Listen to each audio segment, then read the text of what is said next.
Orange County employees outraged after a meeting regarding their salaries, how they believe their wages are being used.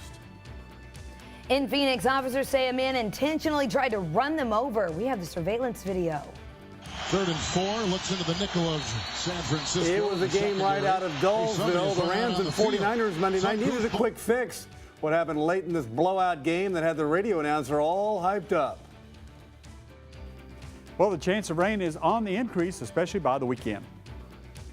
Good evening to you. I'm Greg Kerr. And I'm Jasmine Stiles. You're watching 6 News on Fox. We start with breaking news tonight. First responders are on the scene of a 3-car crash on I-10 eastbound near the Bridge City exit. This is a live picture of that scene. 3 people have been injured. 1 was transported to a hospital.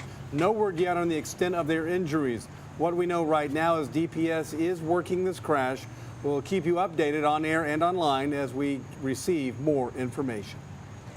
Tonight, some Orange County employees are outraged at county leaders. They believe their salaries and benefits are being used to balance the county budget. Ashley DeVrend is back in the studio with us tonight. Ashley, was this your run-of-the-mill budget meeting today?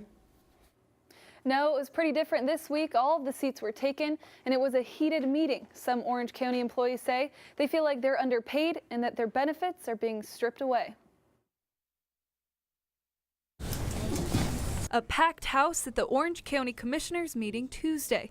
Anytime you talk salaries, you talk benefits, employees get a little nervous. On the agenda, cutting part of county employees' benefits after retirement. People who have worked here for 10, 15 years, counting on this benefit, are suddenly being told that it no longer exists. Justice of the Peace Derry Dunn was one of the county employees who spoke up at the meeting before the Orange County judge and commissioners voted for a reduction in medical coverage retired employees receive, effective October 1st. For the last several years, it's felt like the commissioners have balanced the budgets on the back of the employees. Well, I want the citizens treated right. I want them treated fairly, but I also want the employees treated fairly because we have to have qualified employees. Orange County Commissioner John Benkin understands citizens don't want to pay higher taxes, but he also doesn't want county employees to suffer. Well, the community needs to know that we have a lot of first-class people working for us in this county, and we have people working for $13 an hour, and it's hard for them to make a living at $13 an hour and support a family. Even though employees got their voices heard, they're looking forward to taking action during the next county elections. That's where change happens, at the ballot box. Commissioners will vote on the county's budget on Tuesday of next week, a budget that could also include a tax hike. In the studio, Ashley DeVrend, 6 News on Fox. All right, Ashley, thank you. Some afternoon rain around southeast Texas, and that might be what we can look forward to for the rest of this week. Greg is here now with a first look at our forecast, first on Fox. Greg? That's right, Greg. We had a few showers around. In fact, down at Winnie, they had about a quarter of an inch of rain falling earlier today. Nice temperature right now. It's 78 degrees. Did reach 88. Some areas had a little bit more than that. As we look at radar right now, there's not much left over. A little bit of show activity out here around LaBelle. This is moving out to the west on 365 and 73 area. And then the heaviest shower is down around Sea Rim, also moving westbound. So it looks like it'll be fairly quiet tonight, but the show activity will be on the increase certainly by Friday and Saturday. We'll take a look at the tropics as well in a few minutes. Okay, Greg, thank you. Shocking video out of Arizona tonight of 3 police officers being intentionally run over. We want to warn you, this video may be disturbing. The Phoenix Police Department says shortly before 2 this morning, a man drove his car into 3 officers standing outside a convenience store. In the video, you can see the red car hit the group of police officers, sending one of them flying through the air. 2 of the officers suffered serious injuries but are expected to survive. The 3rd officer was able to jump out of the way. He did have minor injuries. That officer ran to the red car and arrested the suspect. The driver is expected to be charged with attempted first-degree murder and aggravated assault. Workers removed some 30 pieces of heavy machinery from a Dakota Access Pipeline worksite in North Dakota. Police provided security and the removal proceeded without incident. 2 demonstrators chained themselves to machinery during the protest at a site last week. Other protesters, including Green Party presidential candidate Jill Stein, spray painted and draped flags over machinery. Stein is facing charges. Tuesday's removal comes after Army and U.S. Justice and Interior Departments jointly announced they would stop, at least temporarily, working near a lake that the Standing Rock Sioux tribe considers a crucial water source.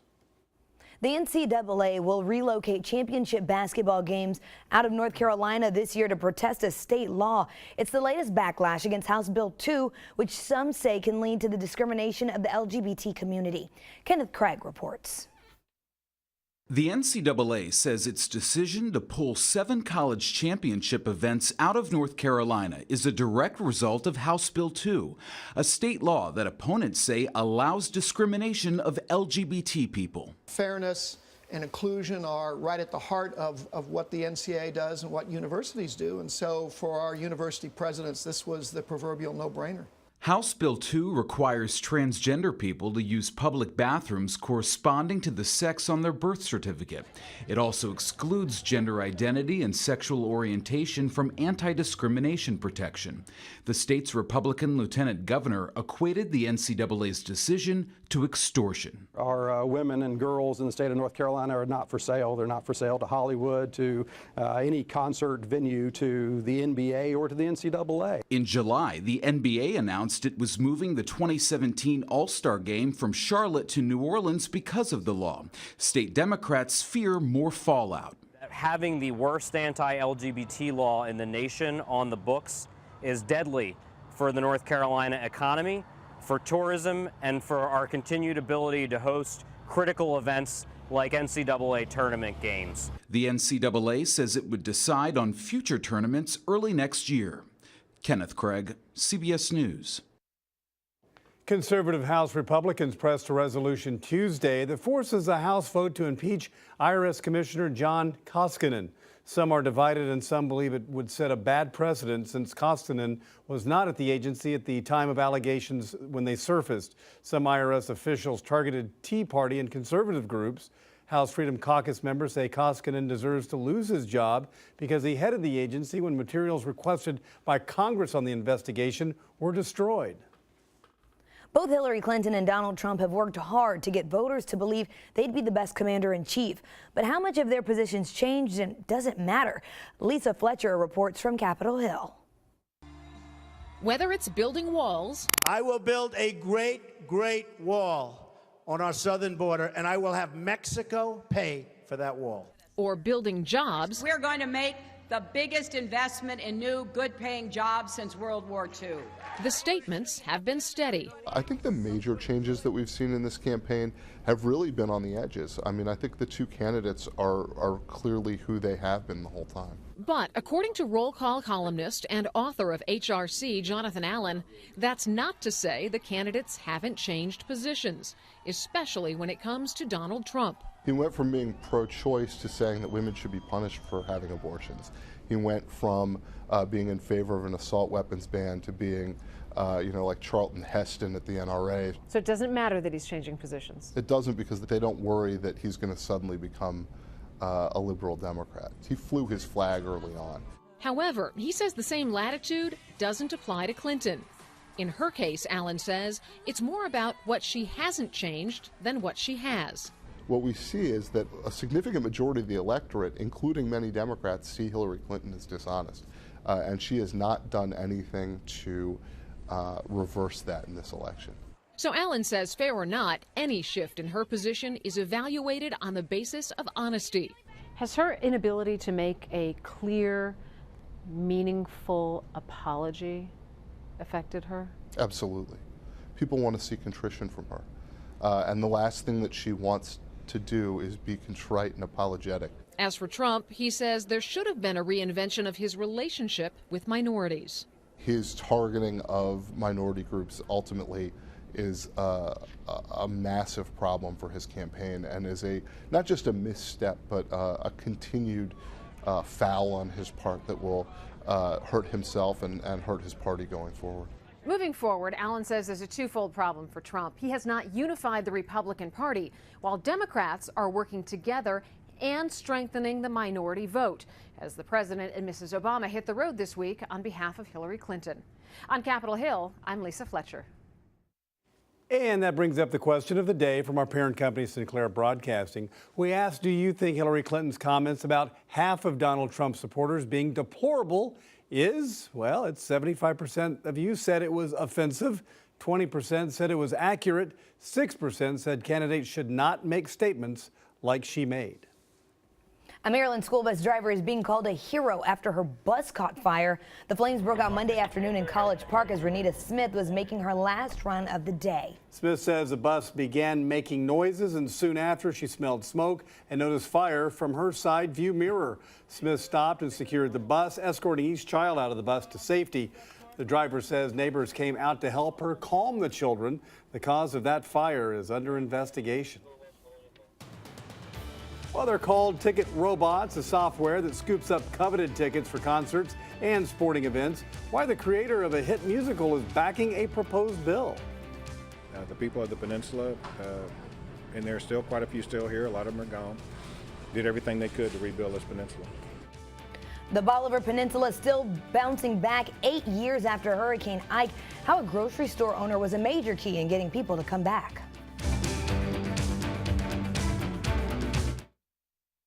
Watching 6 News on Fox with Greg Kerr, Jasmine Stiles, featuring Tiffany Murphy, Chief Meteorologist Greg Bostwick, and Mike Friedman Sports. This is News at 9. Today marks the 8th anniversary of Hurricane Ike. In 2008, the hurricane made landfall in Galveston with winds well above 100 miles per hour and at its largest point covered most of Texas. Jessica Crawford reports one store on the Bolivar Peninsula is remembering what it was like to face that devastation and help the community by rebuilding. It's a busy day at the Gulf Coast Supermarket on Crystal Beach. Lines of shoppers waiting to make a purchase and venture out into the sunny day. Seemingly a world away from the devastation that took place there 8 years ago. You can expect it, but when you see it, it's worse. Keith Zahar is the owner of the store. He's one of many on the Bolivar Peninsula hit hard by Hurricane Ike, which made landfall Saturday, September 13th, 2008. We lost one guy who just didn't want to leave till the next morning, and by Friday morning down here, you weren't getting out. When he returned to his store the next week, he was hurt by what he found. It was a mess. I mean, we had probably 5 feet of water here in the store and tore it up pretty good. We had a roof and a front wall left, and we just had to start rebuilding. A store rebuilding in hopes the community would too. So I realized that whenever a store or a town, so to speak, gets destroyed like this one was, they don't come back unless the businesses come back, and the businesses don't want to come back unless the people come back. People like John DeFonte. When Ike hit, we had an ongoing business, and after Ike, it was just shambles. We had, it just wrecked everything we had. Zahar rebuilt his store a few months after the hurricane, and since then, it and the community around it have continued to grow. The people of the peninsula, and there's still quite a few still here, a lot of them are gone, did everything they could to rebuild this peninsula. With a spirit reminiscent of the plaque Zahar hangs on the grocery store wall. On the Bolivar Peninsula, Jessica Crawford, KFDM 6 News. All right, that probably is still pretty fresh in your mind 8 years Remember later. well, and what the strange thing about, we had 3 hurricanes during that time frame, and they all hit at the same time, 3 a.m. in the morning, which is a spooky time for a storm to hit. Now, what are the odds of that? You know, 3 hurricanes like that. But anyway, good to report there are no hurricanes threatening the Gulf right now. Of course, we're still in hurricane season, we're still watching things. Our forecast definitely looks kind of wet. We'll take a look.